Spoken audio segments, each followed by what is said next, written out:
Already non veg తింటూ ఉంటారు వాళ్ళు, ఇప్పుడు లేదు నాన్ వెజ్ వద్దు మనం ఇప్పుడు శాకాహారంలోకి వద్దాము అని అనుకుంటూ ఉంటారు కదా యువత. సో వారికి మీరు ఇచ్చే సలహాలు ఏంటి? హ్యాపీగా రమ్మంటున్నాను. ఇంకా నాన్ వెజ్ నుంచి మానుకొని శాకాహారం చూస్తుంటే వాళ్ళకి మంచి పూలదండ వేసి ఆహ్వానం పలుకుతాం. చాలా సంతోషం, చాలా గొప్ప పని చేస్తారని చెప్తాను. ఓకే.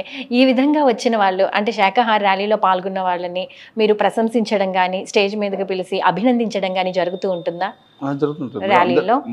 జనరల్గా ర్యాలీలో మాట్లాడడానికి వీలు ఉండదు, మాట్లాడుతుంటారు. బట్ ఈసారి నేను అదే ట్రయల్ చేసాము. కొత్త వారిని ఎవరైతే కన్వర్ట్ అయినారో వాళ్ళతో మాట్లాడిస్తుంటాము. ఎందుకంటే టైం తక్కువ ఉంటుంది. బట్ ఇక్కడి నుంచి మాత్రం వాళ్ళకే చెప్పారనేది ప్రణాళికలు కూడా తయారు చేస్తాం. ఓకే.